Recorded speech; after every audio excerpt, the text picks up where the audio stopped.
Trust me when I say this, this is one of the most underrated pizza places in town, and I really mean it. Even I had no clue about it until today. So, hello, beautiful people. I randomly walked into this cute little spot called Crust in Kormangla, and oh my god, like what a beautiful, peaceful, and aesthetic place it is. And I wasn't even looking for food, I was just strolling around and I found this hidden gem.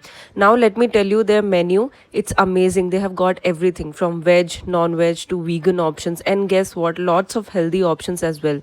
So, if you are into something who likes to eat clean, this has your back.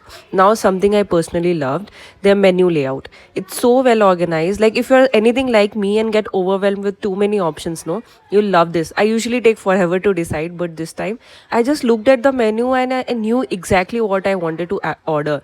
And wait for the best part, they actually offer baking classes too. So if you fall in love with their desserts, which I did, you can actually learn how to make them from the experts themselves. So first I ordered chicken fritters, and how cute is this little red flag they served it with. Love the attention to detail. So the fritters were super crispy, non-spicy, and honestly a pretty good portion for a person. Next, I ordered ginger honey iced tea. I needed something refreshing, and this was spot on.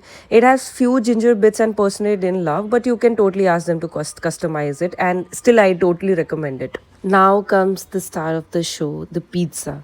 Okay, so I don't usually get excited about pizzas because honestly, I'm kind of over them. But this sourdough pizza was on a whole new level. Super cheesy, loaded with toppings, and that crust. So good. Every single bite was pure joy and happiness. And finally, we ordered vegan orange ginger tea cake. Now I'm not even vegan, but I ordered this just because I wanted to see how orange and cake goes together. It was also because it was looking super duper cute and it was incredible. It had that texture, a hint of Indian spices, and such a unique flavor, something I didn't expect to. Here, you can just look at Shaurya's face and you will know how tasty it was. So, you can work from here. The vibe is very much comforting. The staff was super polite, the service was quick, and it is totally worth checking out.